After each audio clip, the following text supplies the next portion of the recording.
Hello everyone, welcome to my YouTube channel. In the last session we have discussed how we can take inputs in Python, and in this session we will discuss how to deal with if-else statements. If you haven't watched that video of taking the input, the link is in the description box below. So now let's get started.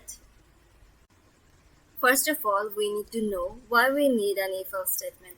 An if-else statement is needed to set a condition. For example, how do you know a number is even?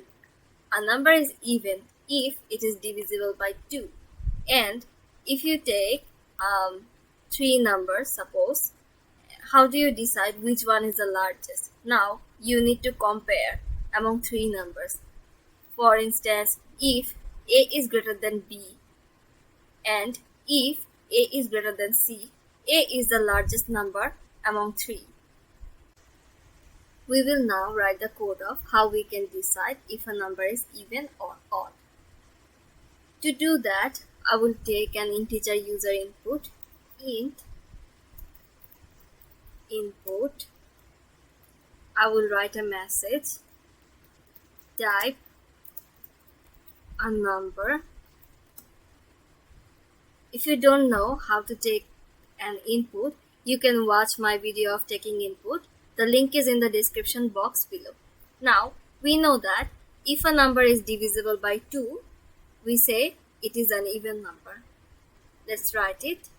If x modulus 2 equals to 0, print x is even. X modulus 2 means if you divide x by 2, it won't have any remainder.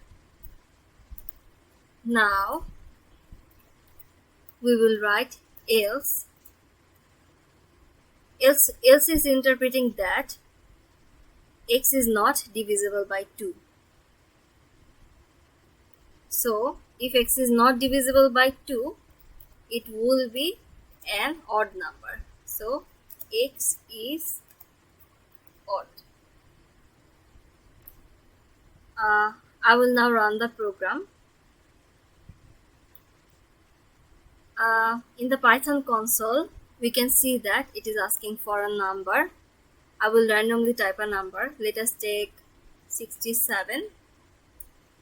Yes, as 67 is not divisible by 2, 67 or x is odd. I will run the program again. This time I am taking 88. As 88 is divisible by 2, it is an even number. I will show you another example of if-else in my next video. Till now, if you like this video, just give it a thumbs up and subscribe to my channel to get updated. Thank you all.